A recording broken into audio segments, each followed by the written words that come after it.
Ron Howard has always been the calm center of chaos, a director who believes in dignity, restraint, and kindness. But when he was asked about the darker side of the business that raised him, his expression changed. He once said quietly that you wouldn't believe what those legends did when the cameras stopped. To him, the golden age of Hollywood wasn't golden at all, but a world built on silence, cruelty, and exploitation. A world where fame excused everything. The same actors who shaped America's dreams also destroyed countless lives behind closed doors, and now, decades later, Ron Howard is willing to say their names. Errol Flynn, the devil behind the smile, came long before figures like James Bond or Jack Sparrow, embodying charm, danger, and reckless desire. On screen, he was the perfect adventurer, but off-screen, he was something far darker.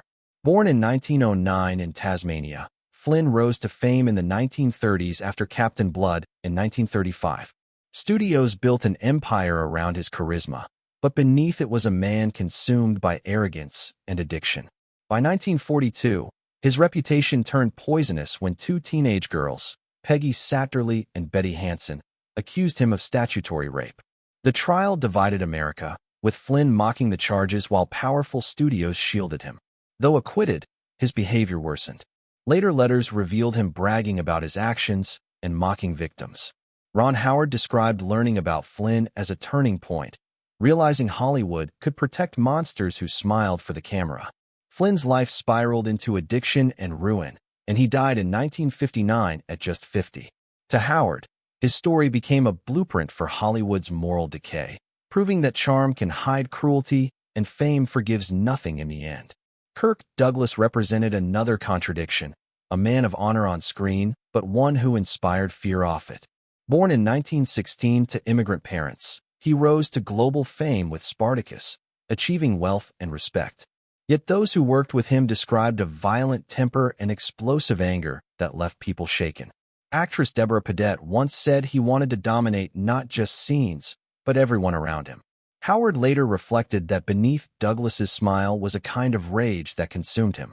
Allegations about his behavior, including claims tied to Natalie Wood, lingered for decades, buried under Hollywood's silence. Even after his death in 2020, controversy followed.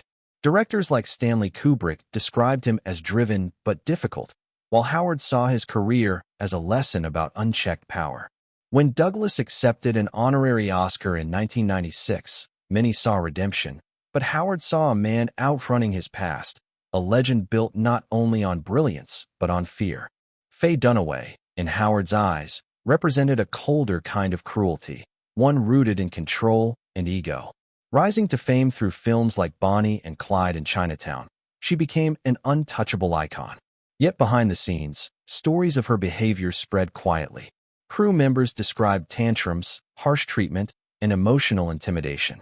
Her co-star Retanya Alda recalled an atmosphere of fear on set, where everyone waited for her to explode. Ironically, while portraying Joan Crawford in Mommy Dearest, a figure known for cruelty, Dunaway reportedly mirrored the same behavior.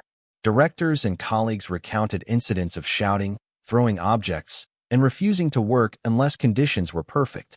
Howard later described her as an example of what happens when the need for control becomes emotional terror. Over time, her reputation caught up with her, leading to fewer opportunities and eventual isolation. For Howard, her story showed that talent without empathy eventually destroys itself. John Wayne, often seen as the embodiment of American strength, revealed another darker truth. Born in 1907, he rose to become more than an actor. He became a symbol. But Howard, who grew up watching him, later saw something different. Not a hero, but a bully. On set, Wayne ruled through intimidation, creating an atmosphere of fear. He belittled others, dismissed opposing views, and projected dominance both professionally and personally. His controversial statements in a 1971 interview exposed deeply troubling beliefs, revealing a man shaped by prejudice rather than principle. Howard later reflected on Wayne's performances, noting how difficult it was to separate the man from the roles he played. Even in his final years, Wayne never softened his stance. To Howard, his story was a warning that power built on prejudice doesn't evolve, it hardens into bitterness. Roman Polanski represented, for Howard, The most disturbing truth of all, that brilliance can coexist with evil. Born in 1933, his early life was marked by tragedy, and his films earned him acclaim as a visionary. But in 1977, his arrest for the sexual assault of a 13-year-old girl shattered that image. After pleading guilty, he fled the United States before sentencing and remained abroad. Hollywood's reaction divided between condemnation and defense. Howard found that response devastating, seeing it as a system protecting talent while ignoring victims.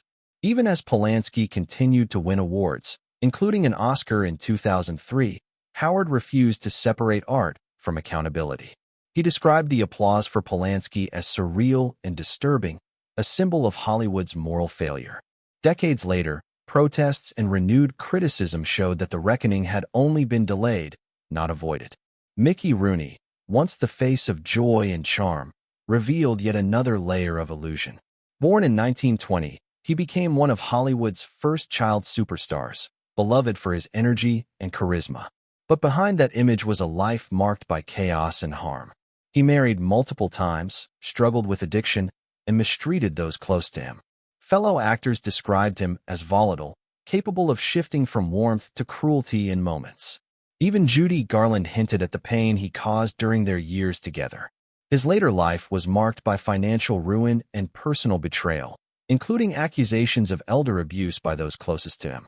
When he died in 2014, his estate was nearly empty, and his funeral required help from friends.